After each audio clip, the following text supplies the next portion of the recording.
Hoy tengo la suerte de poder conversar con una de las personas que, sin conocerla, cambió mi mentalidad de cómo entender el entrenamiento en deportes de equipo.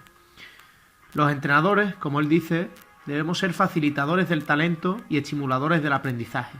Para ello, debemos crear contextos libres, espontáneos, creativos y democráticos, donde todos puedan tener ese sentimiento de competencia.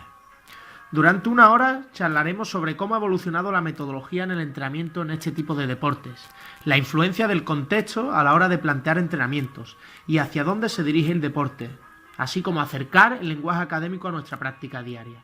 Dos campos que se necesitan inexorablemente. En definitiva, deliraré un poco sobre deporte, educación y formación con Iván Rivilla. Me apasionó su obra Neurociencia, Deporte y Educación, porque me hizo ver que, como decía Cervantes, el viaje es mejor que el destino. Disfrutemos de personas como Iván. Pues bueno, pues ya te dije, la idea era un poco que yo formularte preguntas, pero que fuese si pudiéramos un debate y demás, aunque realmente supongo que costará porque al final tus ideas son muy parecidas a lo que yo pienso y a lo que intento hacer. Pero sí que me llama la atención por qué llegaste al cambio de paradigma, es decir, de cambios de modelos de entrenamiento tradicionales a modelos como el que tú defiendes. Si fue leyendo, observando el propio juego, observando la realidad, ¿por qué? Bueno, yo me formé en el grado de ciencias, bueno, la Sí. licenciatura de ciencias de la actividad física y el deporte, y ahí tuve buenos referentes, ¿no? Como profesores. Onofre Contreras, Luis Miguel, Luis Sí. Pérez, y ellos fueron un poco los que digamos que fueron abriendo el campo de, bueno, pues, ¿por qué hacemos todo de la misma Sí. manera o tal y como se ha desarrollado siempre, ¿no? Sin buscarle una justificación? Y ahí Mm. yo creo que, bueno, pues a medida que también vas leyendo, vas viendo que el cambio de paradigma se da por una necesidad, ¿no? Una necesidad que fundamentalmente radica en cambiamos el foco en Mm. el entrenador o desde el entrenador a el jugador.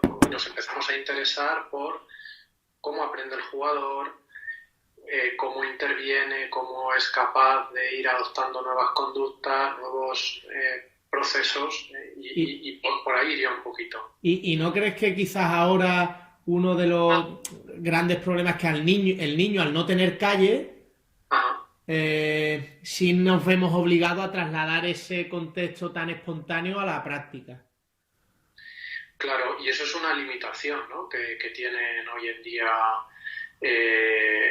bueno, pues estos niños, sobre todo que empiezan en esas etapas de Mm. familiarización, desde un punto de vista cuantitativo de las horas de nivel de práctica, ¿no? Sí. Y desde un punto de vista cualitativo, en el sentido bueno, nuestra práctica, al ser intencional, tiene una estructura, es una práctica deliberada y, por tanto, en algunos casos, esa estructura hace bueno, pues que el jugador, pues podamos limitarle a lo mejor esa capacidad de crear, de innovar, de asumir un rol, digamos, bueno, de algo prioritario, y de protagonista, ¿no? Mm. Y bueno, ahí hay que trabajar, ¿no? También yo creo que el paradigma Sí. que importamos pretende también incorporar esa limitación, ¿no? Favoreciendo un entorno de aprendizaje abierto, global, con una serie de intenciones, obviamente, pero que tiene mucho más que ver con la práctica en la calle que lo que Claro, a puede eso, ser. pero ¿no crees que es muy difícil que ya solo por incluso la presencia del entrenador, que reproducir esos contextos espontáneos, libres, creativos que te da la calle? ¿No crees que ya solo por la presencia del entrenador eso es muy difícil? Claro que sí, no, desde luego que es complejo, ¿no? Y ahí creo que hay algo que es muy importante, que es el clima, ¿no? El clima que crea el entrenador, ese entorno de aprendizaje que crea el entrenador, en las tareas. No en el diseño, sí en el desarrollo de las tareas. Es decir, cuando yo doy pie a un jugador a que pueda cometer errores, cuando yo doy pie a que reflexione, cuando yo doy pie a que intervenga de manera espontánea, sin coartar ese trabajo, pues probablemente estemos favoreciendo esa motivación intrínseca, ¿no?, que le hace jugar por jugar, que trabajaba en la calle. Y tú eres de la filosofía, porque ayer estuve viendo una charla de un entrenador argentino de baloncesto, el seleccionador argentino, que hablaba de que el liderazgo es como el talento, ¿no? Que se nace con ese talento, con el talento motriz. ¿Tú crees que el talento es algo innato o se construye? Bueno, yo como entrenador, como profesor, casi me veo obligado a creer en que el talento se va construyendo. Obviamente el talento se tiene que construir en base digamos, al entrenamiento, a su desarrollo.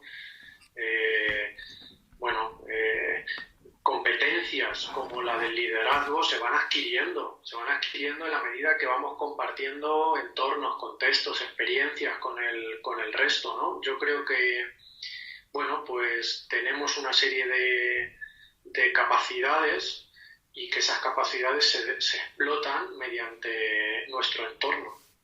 Y eso es el entrenamiento. Ahí es donde tenemos los entrenadores que poner el énfasis, ¿no?, para explotar esto.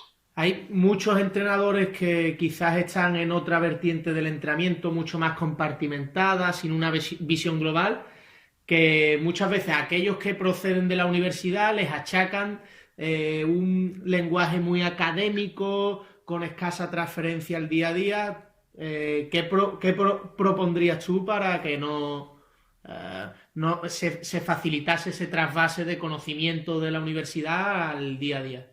Claro. Y en cierta medida es así. Nosotros estamos ahora manteniendo una conversación porque entendemos un nivel de conceptual, bueno, pues más o menos importante, ¿no? Pero sí que es verdad que a los niños el lenguaje que empleamos debe ser accesible, tiene que ser pues fácil de comprender, pero desde mi punto de vista algunos conceptos específicos y científicos de nuestra especialidad deben ser utilizados con rigor, ¿no? Y aquel que se incorpore a nuestra ciencia del deporte, pues debe saber utilizarlos y emplearlos como se utilizan, en la ingeniería nuclear y bueno, pues nadie diría que son muy complejos fuera de su entorno, ¿no? Entonces, bueno. Hay leí una entrevista a Xavi Hernández que él hablaba de que él era el que acababa los partidos más cansado, porque no es lo mismo el cansancio físico que el cansancio mental, y que él constantemente tenía que estar pensando. ¿Tú crees que los jugadores durante el partido piensan o la mayoría son decisiones espontáneas, inconscientes? Pues mira, recuerdo una entrevista que le hacían a Iniesta. Bueno, él nos deleitó con una genialidad de esas clásicas y le preguntó el periodista que cómo había hecho eso, ¿no? Y él decía que, bueno, que no lo sabía, pero que lo había hecho. Yo creo que el jugador, por definición, debe pensar. Lo que pasa es que debemos diferenciar bien lo que es un pensamiento consciente con un pensamiento inconsciente. Entonces, jugadores de este nivel de pericia, Xavi, Iniesta, podríamos poner el ejemplo de Emil, desde luego que tienen un bagaje de experiencias tan importante que son capaces de abstraerse y saber tomar decisiones digamos, con un nivel de competencia muy elevado, un nivel de competencia inconsciente muy elevado. Esto no quiere decir que no soporten una carga mental tremendamente alta, como decía Xavi. Desde luego que el nivel digamos, de procesamiento de la información en un partido de baloncesto pues es elevadísimo, ¿no? Y si realmente no hay dos situaciones iguales, ¿cómo autoorganiza el jugador todo ese caos? ¿Mediante estímulos semejantes que hacen que opte por una respuesta u otra o cómo?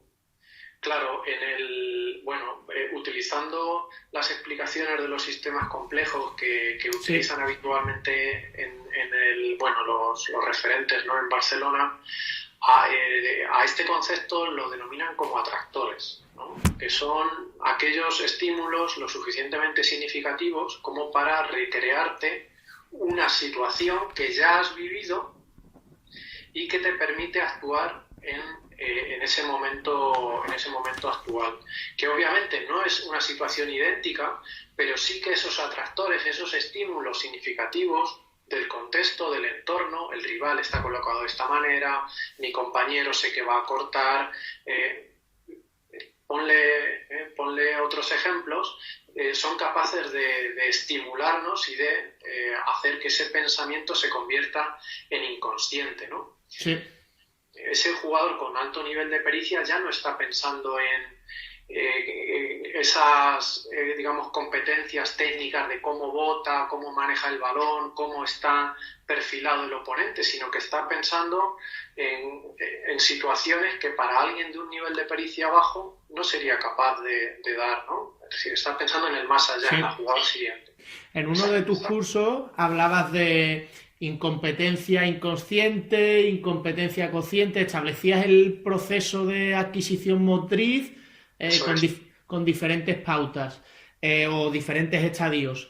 A nivel inicial, ¿eres partidario de trabajo analítico para deportes de equipo o crees que debe estar todo contextualizado o que defiendas una metodología no te exime de que alguna vez utilices otra? Claro. Yo creo que como bien dices, hay que ser un poco aséptico en este sentido y creo que debemos utilizar y beber de las bondades de cada uno de los paradigmas.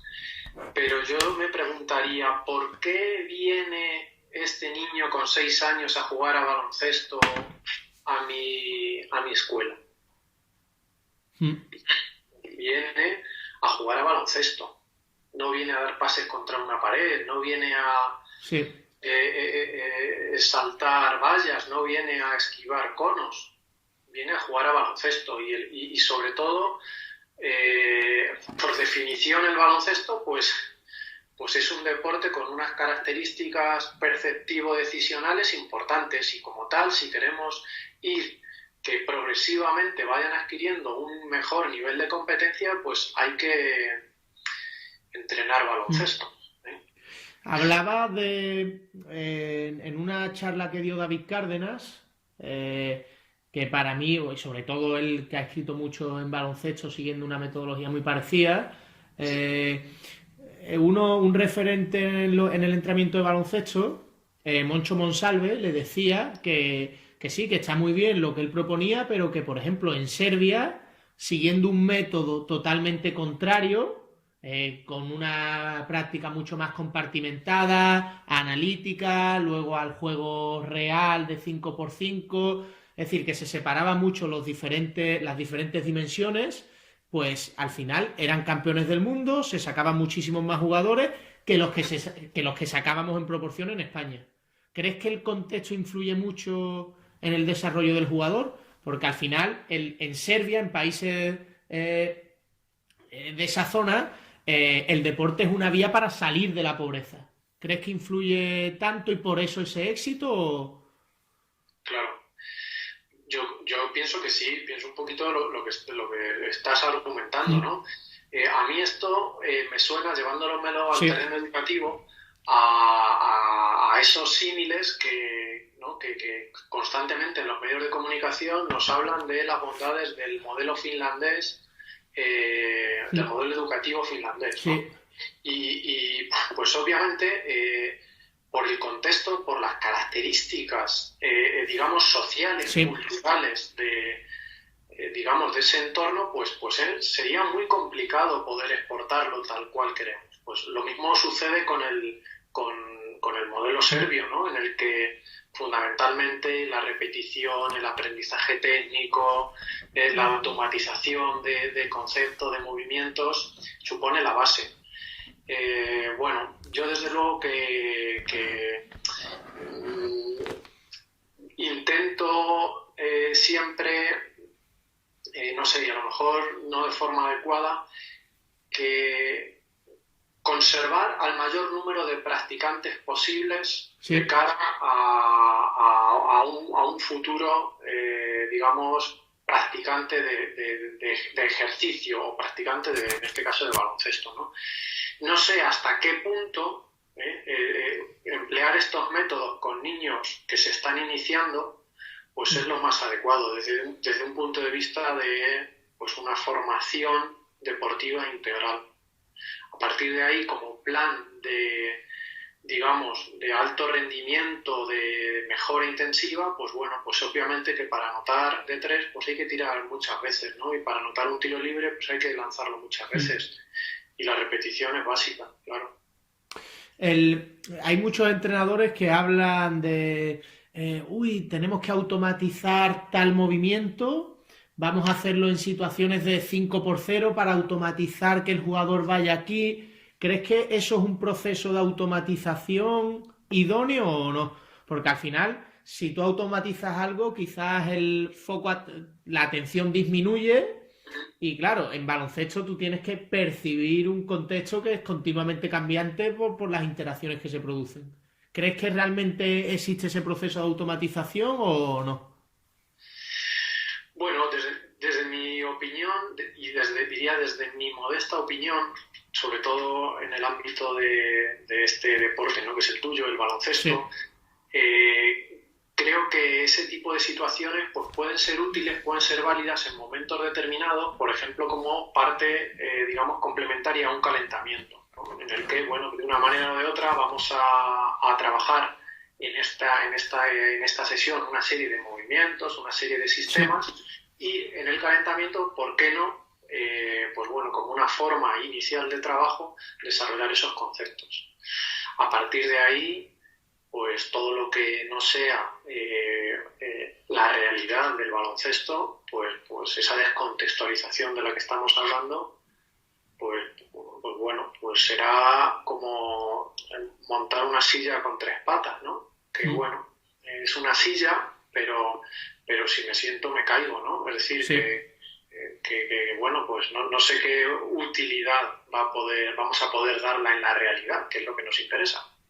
Algo que, cogiendo lo del calentamiento del que has hablado, Víctor Frade en una obra de Xavier Tamarit sobre la periodización táctica, él hablaba de que él no creía en el calentamiento como una puesta a punto física, sino más emocional, porque al final el jugador se va autorregulando y lo que debe de estar es preparado para esas interacciones con los oponentes, compañeros.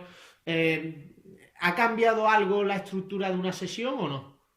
Es decir, o sigue calentamiento, parte principal, vuelta a la calma, o no.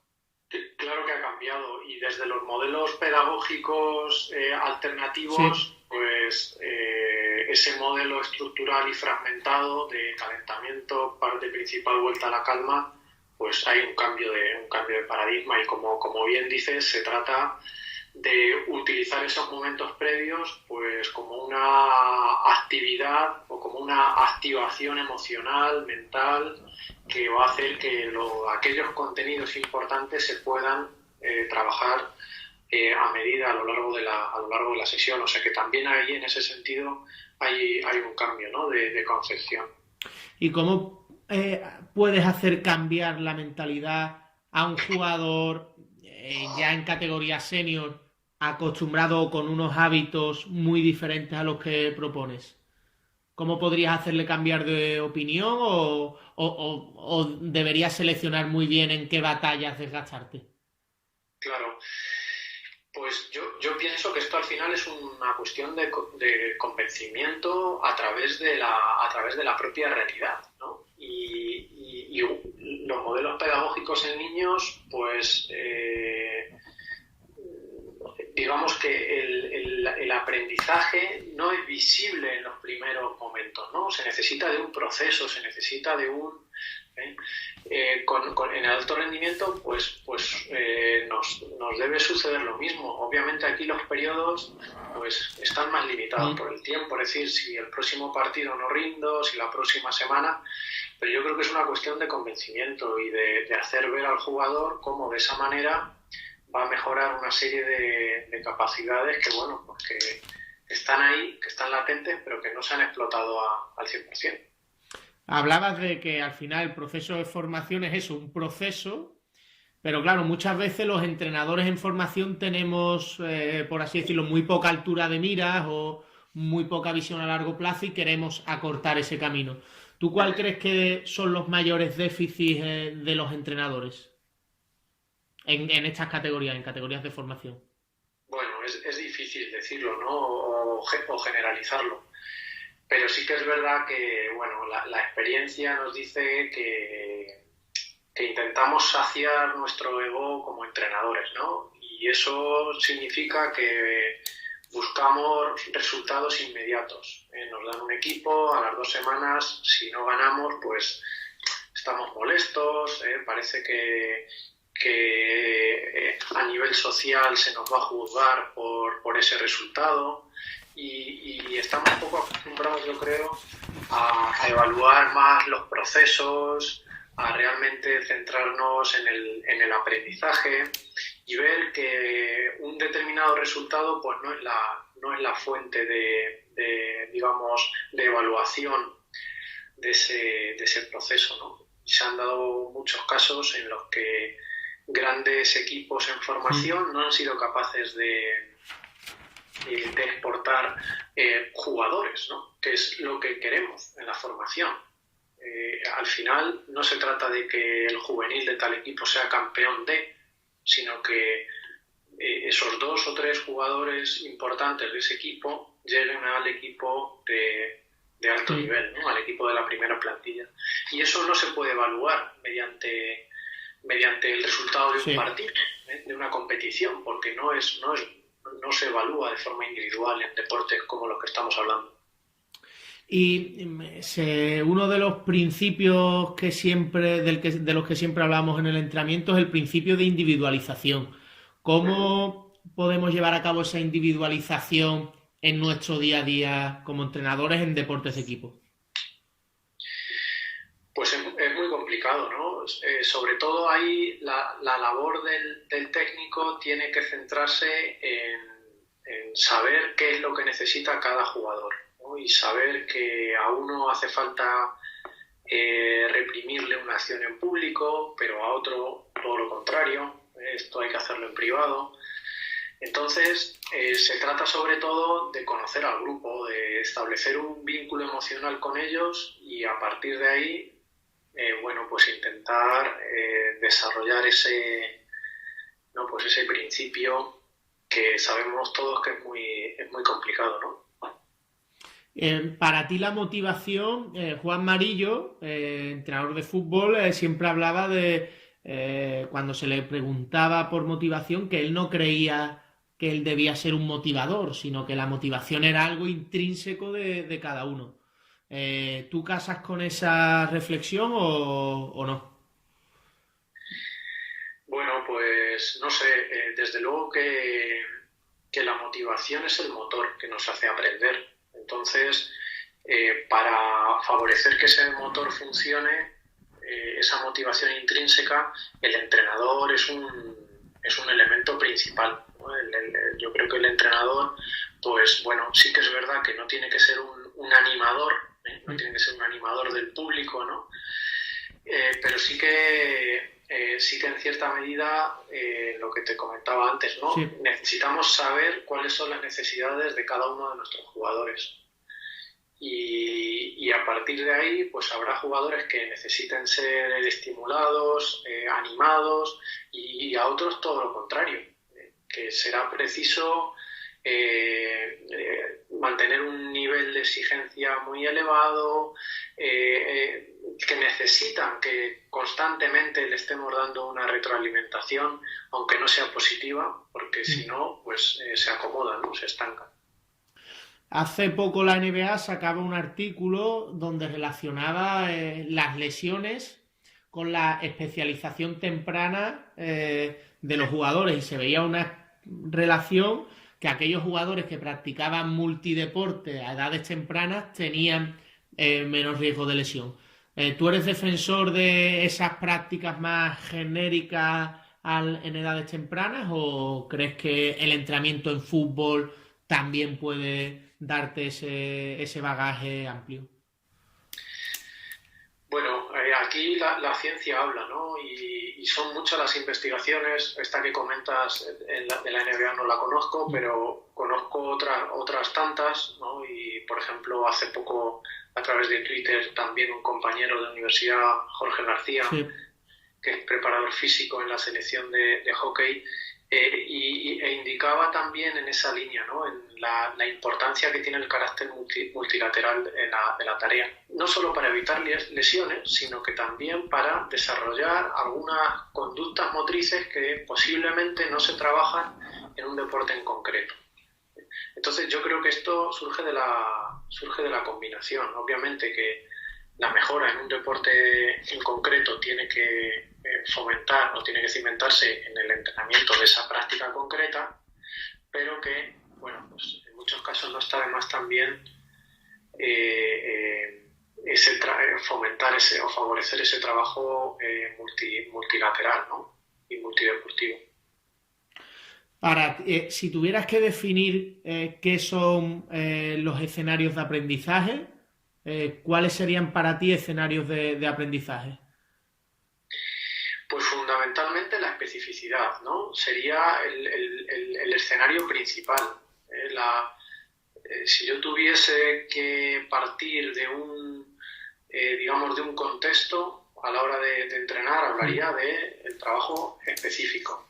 Y este trabajo específico tiene que estar muy relacionado con aquellos objetivos o principios del juego que queremos desarrollar.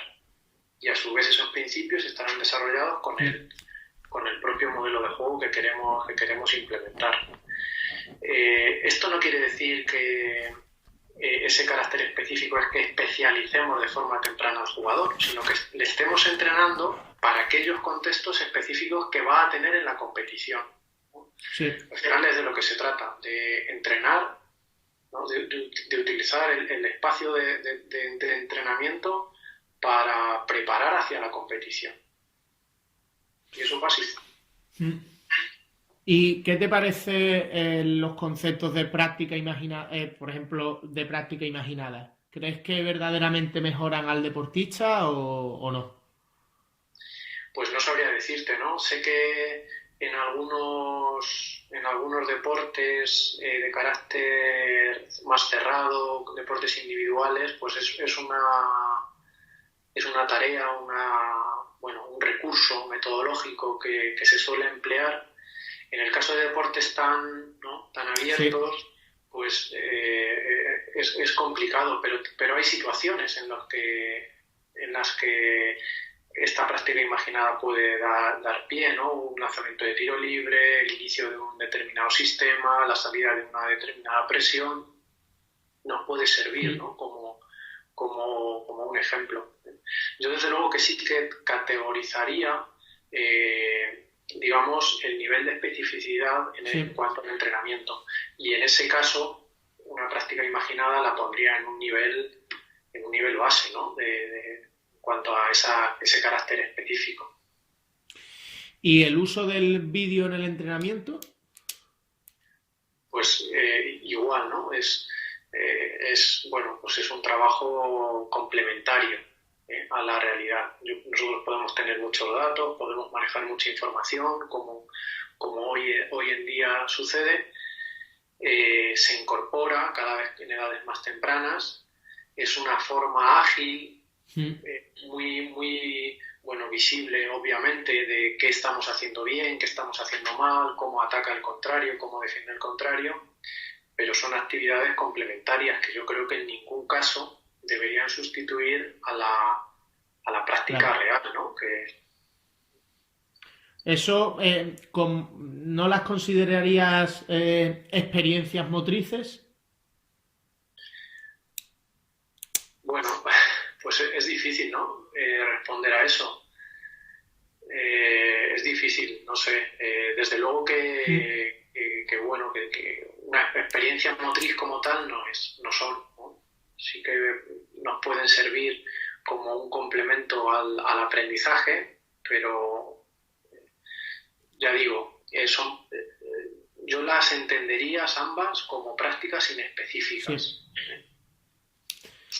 Y si tuvieras que marcar un progreso o una especie de programa para la construcción Había un concepto que utilicé en uno de mis trabajos final de máster que hablaba sobre la adquisición de personalidad motriz. Si tuvieras que establecer una serie de pautas o un programa, ¿cómo lo estructurarías para la construcción de esa personalidad motriz de un deportista en deportes de equipo? Bueno, pues no sé, es difícil pautar estas cosas, ¿no? Pero desde luego que en la base el carácter multilateral, digamos, el trabajo, el desempeño del desarrollo motor es fundamental. Y a medida que vamos incorporando esas conductas motrices, ir desarrollando de forma paulatina todos los elementos específicos que nos va a demandar el juego, es decir, pues todos los condicionantes a nivel técnico-táctico, a nivel físico, a nivel de estrés, ¿no? A nivel psicológico, pero es complicado poder establecer una secuencia. Me parece que te estaba refiriendo. Sí. Cuando tú explicas en que las bases de tu metodología, ¿esta es únicamente aplicable al fútbol o crees que es extrapolable a la mayor parte de deportes de equipo? Teniendo en cuenta que al final en baloncesto, por ejemplo, tienes una limitación temporal para las fases de ataque y defensa, que entonces sí puede estar más delimitada y no tanto como en fútbol, que quizás es más un continuo. Desde luego que sí. Desde luego que sí, los principios tácticos son compartidos y en cuanto al nivel de complejidad motor, en cuanto a la toma de decisiones, en cuanto a la capacidad perceptiva, son deportes de enorme similitud.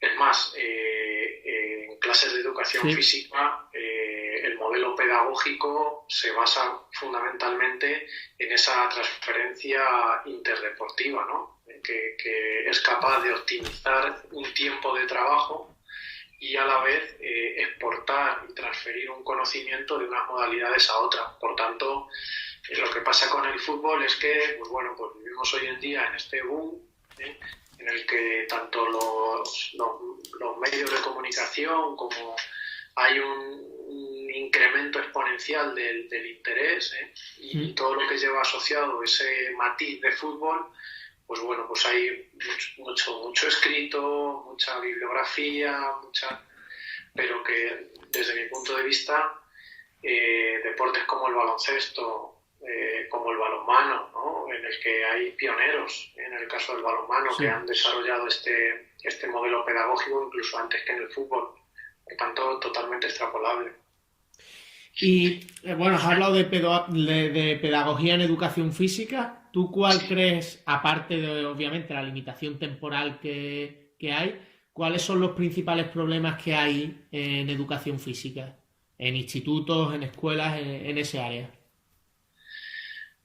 Pues tendríamos casi, yo creo que una lista innumerable, ¿no? Y empezando a nivel legislativo, bueno, pues ya no es los recursos temporales, los pocos recursos temporales que disponemos, sino la falta de concreción curricular que hay.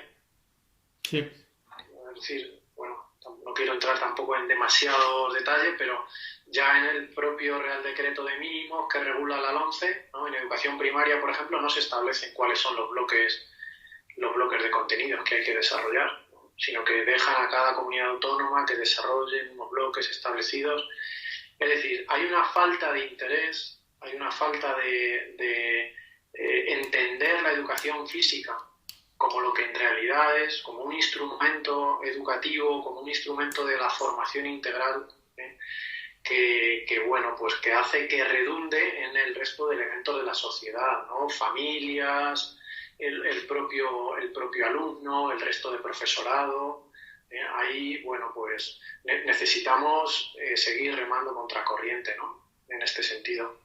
Claro, es que hace poco, no sé si era la revista El Jueves, no sé, publicaba algo de cómo veían a los profesores de educación física. Ah, sí, sí, Eh, sí, a modo de sátira, ¿no? Sí. claro, que al final esos prejuicios están en todo, en la mayor parte de institutos y encima siempre se pone el foco en el profesor y no en lo que tú has dicho, en el sistema, en el marco legislativo Claro. y lo que tú dices, ojalá sepamos remar todos en la misma dirección. Sí, ahí también yo creo que nos hemos hecho un flaco favor, ¿no? Los profesores de educación física de 10 años para atrás, con precisamente aprovechar esos recursos Sí. que tenían, utilizándolos de una manera pues un poco, ¿no? Casi desastrosa, con el clásico las 4 P's, ¿no? De pito, pelotón, pelota y patio, y ya está, y a hacer lo que podáis, lo que queráis. Ahí yo creo que por suerte hoy en día los profesores de educación física pues están saliendo con una formación excelente y sabiendo cuáles son esos ejes y cuáles son esas bases importantes que justifican a la educación física en nuestro sistema educativo. Bueno, y ahora volvemos otra vez a los temas que estábamos hablando, pero algo que sí me gusta mucho es, o bueno, que ha generado mucho debate y es si crees que ahora con el cambio de licenciatura, porque tú eres licenciado en educación física, del paso de licenciatura a grado, Sí. eh, los graduados, como es mi caso, tenemos mucho o tenemos más déficit o tenemos más puntos flacos o crees que salimos más preparados. Yo creo que sí, yo creo que tenéis una mejor formación, una mayor actualización en cuanto a los procedimientos, a los recursos. Esto de que hace 20 años se estudiaba más y se sabía más y los alumnos salían mejor preparados, yo creo que es una falacia propia bueno, pues por no retrotraernos más tiempo, ¿no? Y hoy en día mi experiencia es que el graduado sale mejor preparado que el licenciado. Esa es mi experiencia, con la que bueno, puedo estar equivocado, lógicamente, pero sois mucho más capaces. Retomando lo que estábamos hablando antes, hay dos modelos que los he seguido porque creo que casan con mi forma de entender el deporte, bueno, el baloncesto, y que son los modelos el modelo de Paco Seirulo y la periodización táctica. ¿Tú qué opinas de ambos modelos para el entrenamiento en deportes de equipo? Bueno, pues yo creo que se adaptan a la realidad del deporte, en ambos casos, cada uno con sus beneficios y con sus limitaciones. Yo tampoco he entrado demasiado a fondo, ¿no? En el caso de Víctor Frade, ¿no? Y de la periodización táctica, bueno, que aquí hubo el boom cuando Mourinho entrenó al Real Madrid, pero bueno, que fundamentalmente pretende organizar el entrenamiento en base a una serie de principios tácticos concretos. Sí que he estudiado un poquito más todo lo relacionado con Paco Seirulo y el entrenamiento estructurado, y sé de buena tinta que en muchos clubes de élite, en el caso del fútbol, pues es un modelo seguido, ¿no? Porque digamos que cambia el paradigma de la competición a largo plazo como un deporte individual a la competición estructurada, ¿no? Y en la cual pues no vale rendir el día 10 de mayo, ¿no? Tenemos que rendir todas las semanas y en todo caso el 10 de mayo rendimos cuentas con lo que hemos hecho todos los fines de semana previos, ¿no? Entonces, bueno, pues creo que son modelos adecuados y útiles para seguir la competición tal y como está hoy en día. Y hubo una frase de Seirulo, probablemente un poco sacada de contexto, que hablaba de que no existe la preparación física, sino la preparación del futbolista, la preparación del jugador de baloncesto. ¿Tú crees que los deportistas se pueden hacer en un gimnasio? ¿Los jugadores de fútbol o baloncesto se hacen en los gimnasios o no? Pues obviamente no. Hago un inciso, porque si le hubieran preguntado que si existe la preparación táctica en el fútbol, también habría dicho que no. Y si le hubieran preguntado por la preparación técnica, también hubiera dicho que no. Lo que sí tenemos claro es que existe la preparación del jugador. Y la preparación del jugador, como hemos estado comentando, pues tiene que ser específica.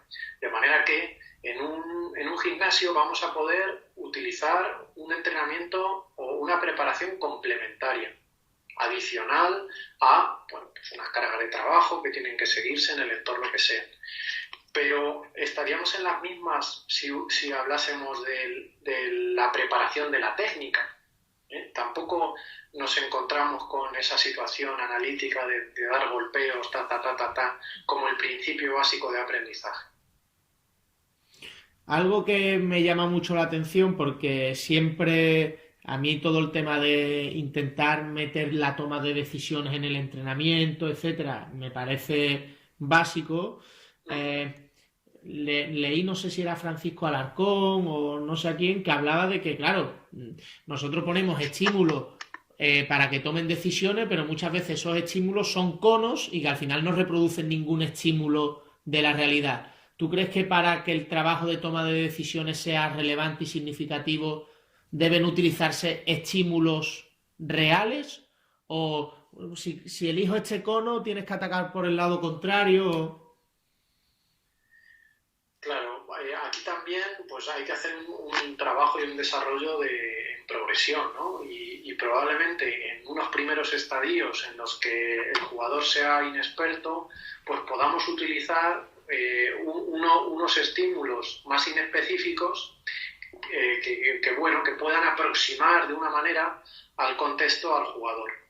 Pero si queremos trabajar ese desempeño en estadios superiores, pues obviamente la especificidad y para desarrollar la toma de decisiones, pues no podemos trabajarla a través del silbato, ¿no? O podemos tenemos que trabajarlo a través de estímulos significantes, ¿no? Que como puede ser, pues o como es la oposición activa de un rival. ¿En qué etapa sería o es más imprioritario el trabajo mediante el juego, la toma de decisiones, contextualizado? En etapas iniciales donde esa neuroplasticidad te puede permitir esos aprendizajes significativos, o es independiente. ¿Qué crees? Esto es lo que comentábamos antes, hay que intentar combinarlo y utilizar los recursos, digamos, que tenemos a disposición, pues bueno, intentando favorecer el aprendizaje. Desde luego que estos recursos de actividades más lúdicas, más jugadas, desde el primer momento tienen que tener espacio. Yo no digo que sean el único recurso, pero sí digo que deben tener un espacio prioritario. Y volvemos a lo de antes, por una cuestión de motivación, por una cuestión de interés hacia la práctica, por una cuestión de ver atractivo aquello que estamos haciendo. Muchos estudiosos, no sé ahora, pero antes sí hablaban a la hora de establecer metodológicamente una serie de pautas que que cuando se presenta un gesto motriz se presente de forma global, luego se vaya a un trabajo más analítico y luego se vuelva a lo global. ¿Tú eres partidario de esta temporización, por así decirlo, o no?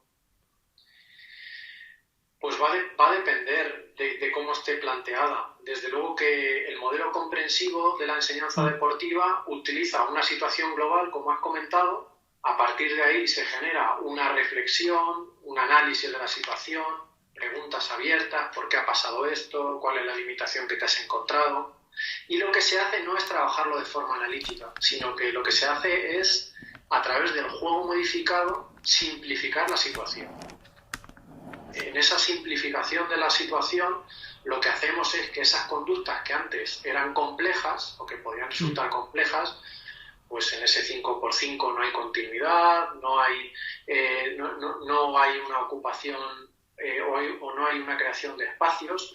Lo que hacemos es, en esa situación más sencilla, ¿no? Pues digamos que facilitamos el contexto con un 2 contra 1, con un 3 contra 1, en el que esos elementos que estamos trabajando, esos conceptos que estamos trabajando, pueden llevarse a cabo, ¿no? Y posteriormente acabamos la sesión, la actividad, con de nuevo la situación de partida. Ahora bien, yo sacar del contexto, del entorno específico que ya estamos trabajando, no sé en qué medida será positivo, ¿no? para esa práctica de global, analítico global, ¿no? Que comentabas.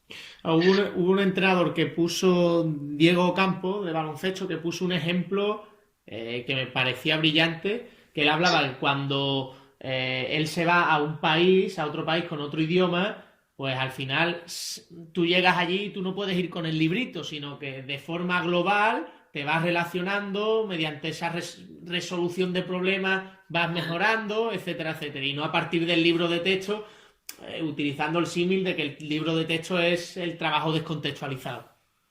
Efectivamente. Un tema que me preocupa, porque creo que sí que es fundamental y quizás los entrenadores queremos ser muy protagonistas, es el tema del feedback.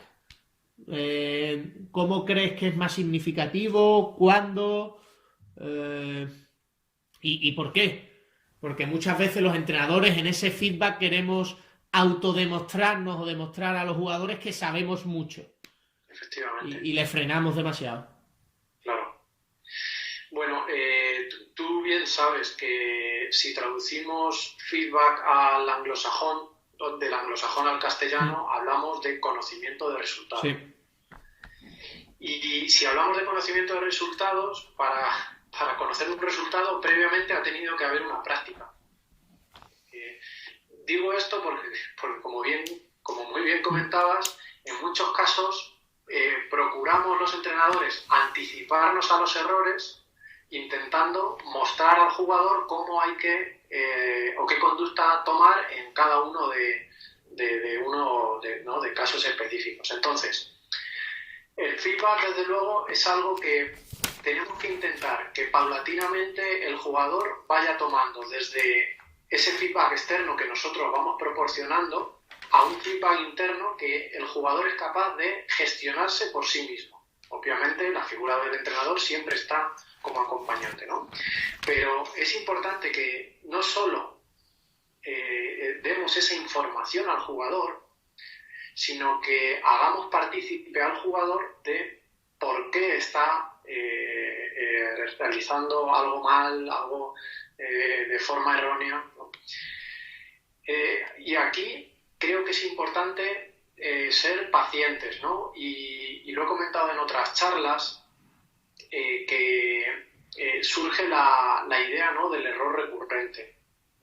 Necesitamos dejar espacio para que el jugador resuelva, ¿no?, autorresuelva los problemas motrices.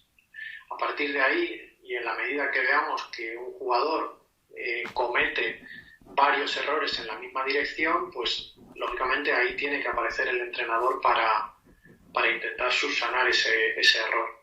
Pero creo sinceramente en que el feedback no debe ser expositivo, sino que debe ser explicativo, debe ser reflexivo, y debemos ayudar a construir esa retroalimentación con nuestros jugadores.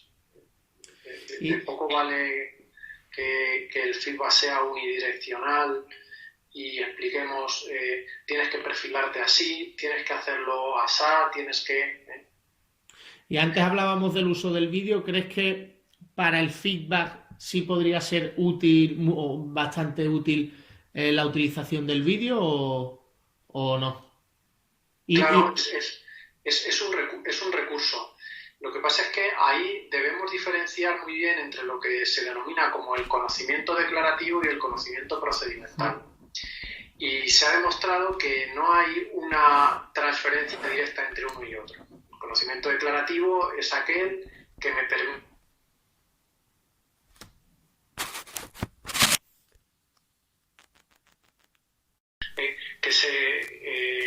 digamos, que es capaz de conocer un problema motor, ¿no? Yo te pongo un vídeo y te digo, ante esta situación, ¿qué decisión tomamos? ¿La A, la B o la C?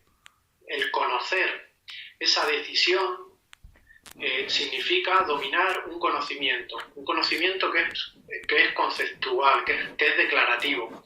Eso no quiere decir que ese conocimiento declarativo pueda materializarse mediante el conocimiento procedimental, ¿no? Estoy en la situación y intento responder ante esa demanda en el juego, ¿no? No está comprobado que haya una transferencia en ese sentido, ¿no? Hay una tesis muy, muy útil en ese sentido de Sisto Villora que habla sobre eso, ¿no?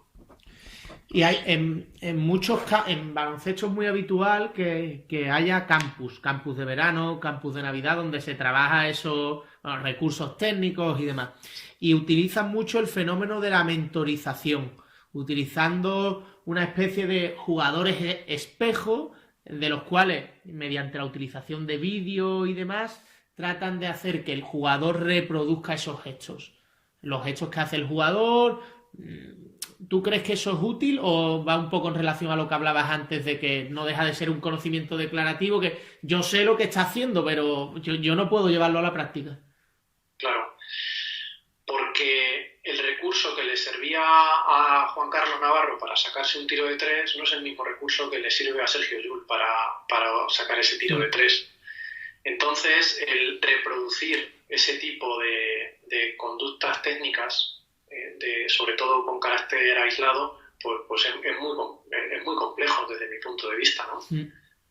Y no sé si en el baloncesto, yo tuve hace unos años una experiencia con el baloncesto y estuve como preparador físico en un equipo de niñas, de cadetes.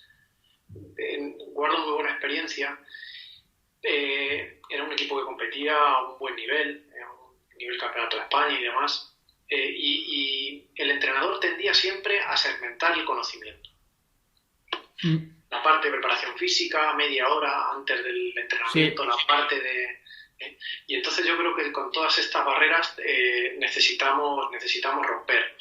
Te lo digo porque yo le pedía ideas de trabajo práctico para poder integrarlas en mi preparación física hacia los jugadores, ¿no? Porque yo veía que el trabajo de preparación física, si no, pues iba a ser descontextualizado y realmente no iba a ser útil. Y utilizaba ese mentoring del que hablas como ejemplo para desarrollar pues habilidades, y trabajando la fuerza explosiva, ¿no? Introduciendo esos pasos.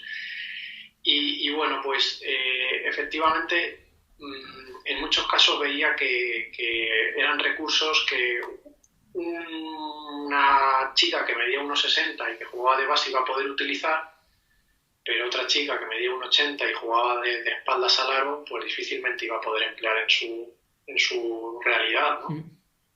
Esa segmentación es algo sobre lo que le doy muchas vueltas.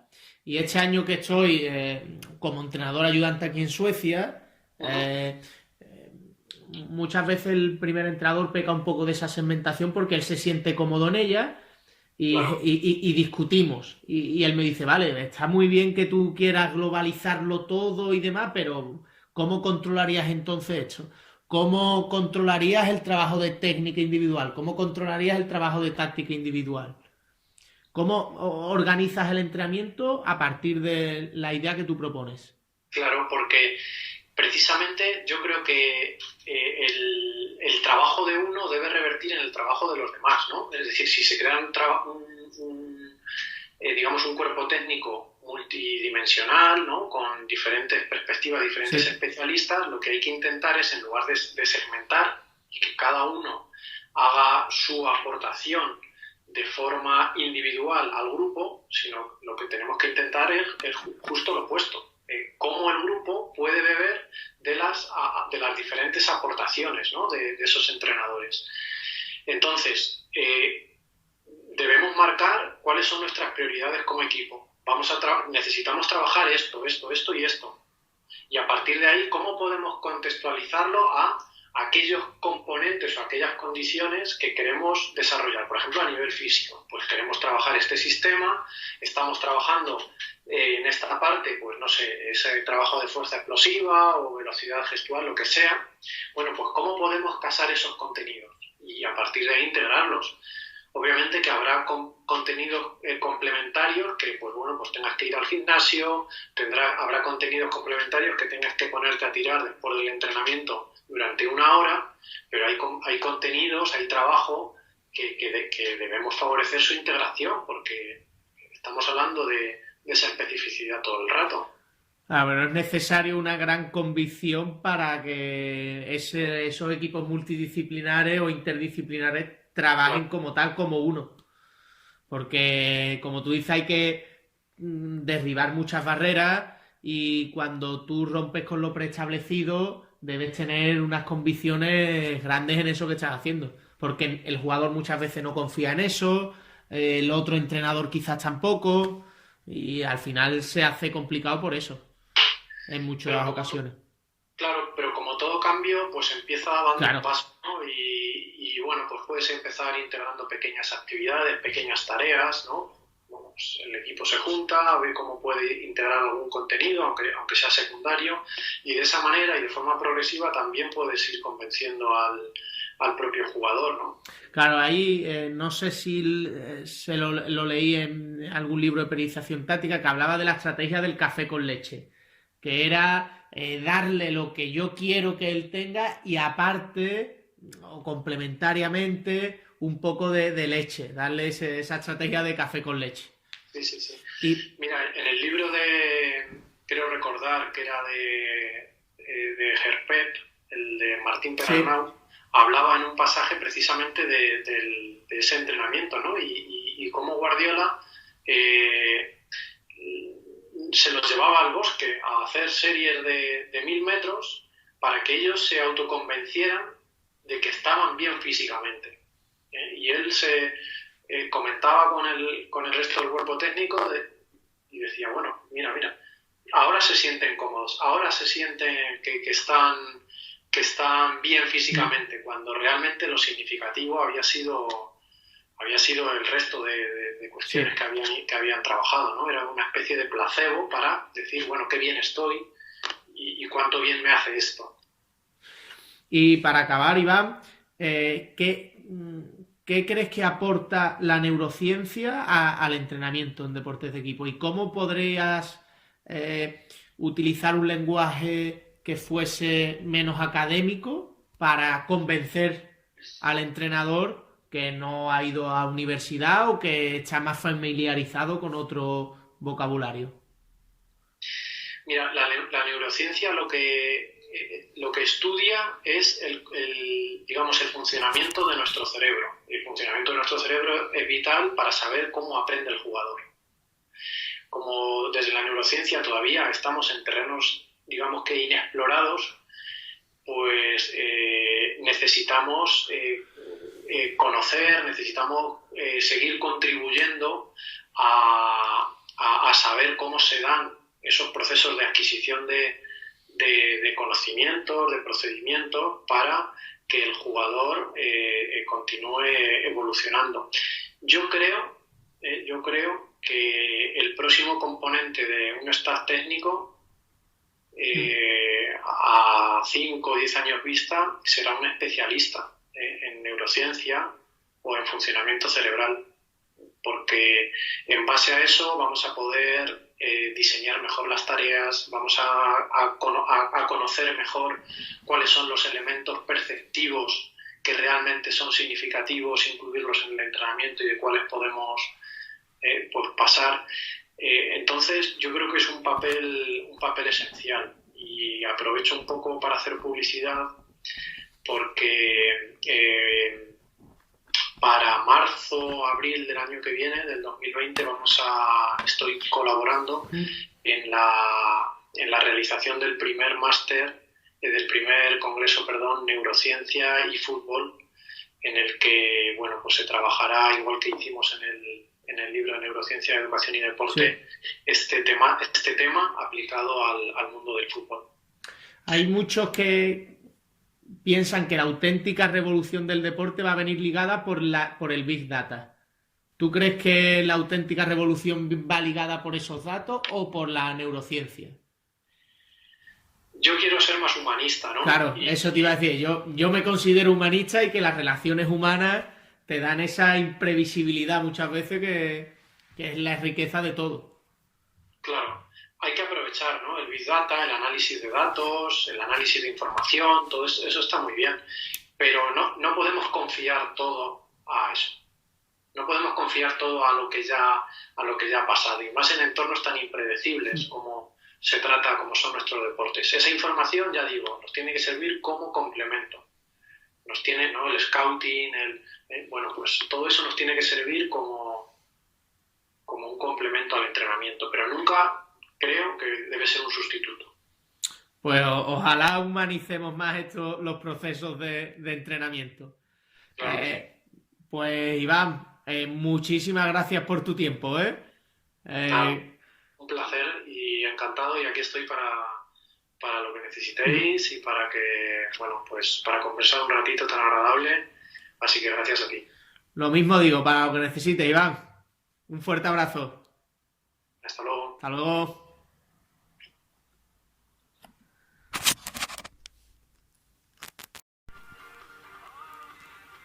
A veces parece complicado unir ciencia y práctica. Sin embargo, son dos caminos, dos campos condenados a entenderse. Verdaderamente creo en eso, pues ambos trabajan en pos de la mejora de nuestros deportistas y nuestro deporte. Charlas como la de Iván Rivilla, a buen seguro, nos harán reflexionar acerca de esta metodología constructivista, de sus porqués y sobre todo de su aplicación en nuestro día a día. Muchos dicen que el músculo más importante de un jugador de fútbol es el cerebro. Perdonad que use esta exageración, pero al final es el ejemplo más representativo. El entrenamiento debe crear contextos facilitadores que ayuden a identificar estímulos comunes que nos permitan una automatización y una toma de decisiones inconsciente. Si a Iniesta le preguntamos por qué dio ese pase, cómo lo dio, cuándo, probablemente no sepa dar una respuesta. Pero el entrenamiento ha facilitado esa adquisición de factores relevantes con semejanza entre sí, puesto que no hay dos situaciones iguales, que promueven respuestas adaptativas, respuestas automáticas e inconscientes. Es muy difícil entender estos métodos y muchas veces quedan en palabras huecas, en palabras vacías. Quienes me conocen saben que soy un amante vehemente de este juego, pero también sé que hay que preocuparse por el desarrollo intelectual, por crecer cada día en todos los ámbitos de la vida. Acudiendo a palabras de Gaby Heinze, actual entrenador de fútbol y exjugador, es muy fácil conocerme, pero es muy difícil entenderme. Quizá esta reflexión es muy aplicable a este método basado en las nuevas tendencias de la neurociencia.